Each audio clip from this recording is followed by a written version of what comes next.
Alhamdulillahi Rabbil Alamin. Wassalatu wassalamu ala asrafil anbiya'i wal mursalin wa ala alihi wa sahbihi ajma'in. Amma ba'du, Bapak dan Ibu kaum muslimin jemaah salat zuhur yang dirahmati Allah. Bulan Rajab, satu di antara bulan yang diharapkan banyak membawa keberkahan. Kita semua berharap di bulan Rajab ini tercurah keberkahan dari Yang Maha Kuasa. Allahumma barik lana fi Rajab wa Sa'ban wa ballighna Ramadan. Ya Allah, ya Tuhan kami, anugerahkanlah kepada kami semua keberkahan di bulan Rajab dan keberkahan pada bulan Sa'ban. Sampaikanlah kami ya Allah ke dalam bulan suci Ramadan. Hari ini bahkan kita sudah melewati pertengahan bulan Rajab. Jumat besok kita sudah berada pada momentum puncak 27 Rajab. Satu peristiwa besar yang membawa keberkahan luar biasa kepada kaum muslimin adalah peristiwa Isra Mi'rajnya Rasulullah SAW. Kisah ini dimuat dalam Al-Quran pada surat Al-Isra ayat pertama dan surat An-Najmi mengisahkan tentang kisah peristiwa perjalanan panjang yang luar biasa itu. Subhanallazi asra bi abdihi lailam minal masjidil harami ilal masjidil aqsa allazi barakna haulahu linuriyahu min ayatina innahu huwas sami'ul basir. Maha suci Allah yang telah memperjalankan hambanya Muhammad pada malam hari dari Masjidil Haram di Mekah ke Masjidil Aqsa di Palestina.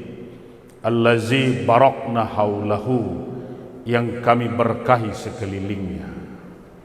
Jadi kalimat keberkahan itu sudah mulai ditunjukkan pada kisah tentang Isra dan Mi'raj. Dari mana Rasul diperjalankan? Allah memulai perjalanan yang berkah itu dari masjid menuju masjid,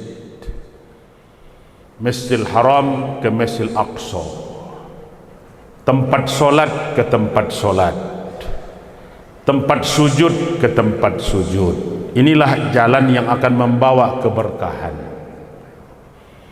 Jadi kalau kita ingin dapat banyak berkah, ketika bertambah usia, bertambah lanjut umur, bertambah bahkan penyakit, mulailah memperbanyak gerak menuju tempat solat, dari masjid menuju masjid. Inilah perubahan yang membawa keberkahan itu.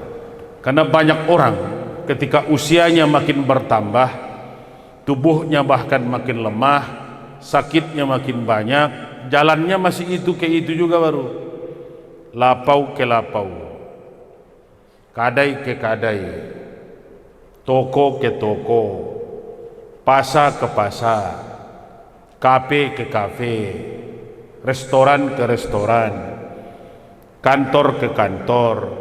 Tak sempat singgah di masjid, tak sempat solat, tak sempat rukuk dan sujud sampai kapanpun, tidak akan banyak berkah yang diperoleh. Maka Isra Mi'raj berbeda dengan ibadah yang lain. Isra Mi'raj, Rasul sebenarnya hanya untuk menjemput dan menerima perintah solat. Rasulnya harus menghadap. Kita hitung yang mudah sajalah. Allah perintahkan kita puasa, ayat cuma yang diturunkan. Ya ayyuhallazina amanu kutiba alaikumusiyam kama kutiba alal lazina min qablikum la'allakum tattaqun. Ayat cuma yang turun. Rasulullah tidak perlu naik ke atas langit sampai ke Sidratul Muntaha, sampai ke Aras, tidak perlu. Allah perintahkan bayar zakat. Ayat cuma yang turun. Malaikat Jibril cuma yang datang. Huz min amwalihim shadaqatan tutahhirhum wa tuzakkihim biha. Ayat cuma yang turun. Rasul tidak perlu sampai ke Aras. Allah perintahkan ibadah haji. Bapak ibu yang manasik haji, ayat cuma yang turun. Walillahi ala nas hijjul baiti man istata'a ilaihi sabila. Ayat cuma yang turun. Tapi solat tidak cukup turun ayat, Rasulnya harus langsung menghadap. Maka kalaupun kita ke tanah suci, yang kita tuju sebenarnya adalah lagi-lagi tempat solat, Masjid Nabawi. 1 rakaat solat di Masjid Nabawi sama dengan 1000 rakaat dengan dibanding masjid lain. Masjid Kuba, Masjid Qiblatain, ini yang di sekitar Madinah saja baru ini. Puncaknya Masjidil Haram, 1 rakaat solat di Masjidil Haram sama dengan 100.000 rakaat solat di masjid manapun di muka bumi. Nah, kapan kira-kira selesainya kalau kita berjamaah di Padang saja itu? Nah, puncak dari seluruh keberkahan, dari mulai rezeki, ilmu, keluarga, seluruhnya dari perbaikan kualitas solat.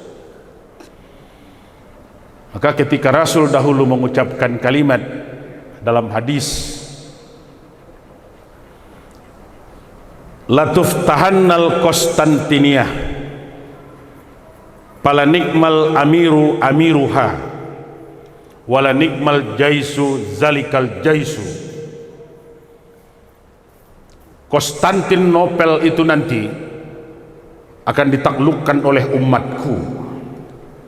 Panglimanya adalah panglima terbaik. Pasukan yang ada adalah pasukan yang terbaik. Ini diucapkan Rasul ribuan tahun yang lalu, ketika berhadapan dengan pasukan Romawi dalam sejarah di Perang Tabuk di bulan Rajab tahun ke-9 Hijriah, 5 bulan sebelum Rasulullah wafat. 840 tahun kemudian Sultan Mehmed II naik tahta di Edirne dekat Turki sekarang. Umur 19 tahun dia naik tahta. Umur 22 tahun dia bawa pasukan 150.000 tentara untuk mengepung Konstantinopel, ibu kota Bizantium. Kota Konstantinopel dikepung selama 50 hari, ditembak dengan meriam basilika 7 kali sehari. Tembok yang telah bertahan selama 500 tahun setelah dibangun oleh Konstantin tidak pernah bisa ditembus. Setelah masuk hari yang ke-50, tanggal 29 Juni 1453 Masehi, Konstantinopel jatuh, bisa ditaklukkan kaum muslimin. Gereja terbesar di muka bumi ketika itu adalah Hagia Sophia. Bapak saudara yang pernah ke Turki tahu ini. Konstantinopel hari itu diganti namanya menjadi Istanbul. Turki hari ini, ibu kota Turki sekarang. Ketika gereja terbesar itu dijadikan masjid untuk dipakai sholat Jumat, Apa kata Sultan Al-Fatih Mehmed II itu? Hari ini hari pertama sholat Jumat di Hagia Sophia, gereja yang kita jadikan jadi masjid, yang berhak menjadi imam untuk memimpin sholat adalah orang yang tidak pernah sholat pardunya tertinggal sekalipun, tidak pernah tinggal satu kali pun sholat pardunya sejak akil baliknya, silahkan berdiri. Aneh bin ajaib, hampir seluruh pasukan yang dibawa oleh Sultan Al-Fatih itu seluruhnya berdiri. Luar biasa tentara di zaman itu. Sejak akil balik tidak pernah meninggalkan sholat fardu sekalipun, silahkan berdiri. Seluruhnya berdiri. Tentu tidak mungkin jadi imam. Dibuatlah syarat kedua. Yang berhak menjadi imam hari ini adalah orang yang tidak pernah tinggal sholat sunat rawatibnya sejak akil baliknya, silahkan tetap berdiri, yang lain duduk. Tidak pernah tinggal sholat sunat rawatib seumur hidup sejak akil balik. Itu tidak mudah. Kita hitung-hitung diri kita hari ini. Kalau orangnya tidak sampai ke masjid, belum tentu bisa rawatib. Separuh dari pasukan itu duduk, tidak bisa mengerjakan sholat fardu sejak akil balik tanpa terputus. Tidak mungkin orang sebanyak itu jadi imam. Dibuatlah syarat ketiga. Yang berhak jadi imam untuk sholat Jumat pertama hari ini di Hagia Sophia adalah orang yang tidak pernah tinggal sholat tahajudnya sepanjang hidupnya sejak mulai akil baliknya. Yang lain silahkan duduk. Semua yang tadi berdiri, yang masih bertahan dengan sholat sunat rawatib, duduk. Tinggal satu orang yang masih berdiri, Muhammad Al-Fatih. Ucapan Rasul 849 tahun sebelumnya, Latuf Tahannal Konstantinia, Konstantinopel itu akan ditaklukkan oleh umatku. Pala nikma amiru amiruha, panglima pemimpinnya adalah pemimpin terbaik. Wa nikma jaizu zalikal jaizu, dan pasukannya adalah pasukan terbaik. Rupanya terbukti di hari Jumat pertama di Hagia Sophia itu. Kita kalau ingin dapat banyak keberkahan, harus dimulai dari perbaikan kualitas sholat. Kalau kita tidak mau hidup kita begitu-begitu saja, mulailah dari perbaikan kualitas sholat kita. Baik, maaf. Assalamualaikum warahmatullahi wabarakatuh.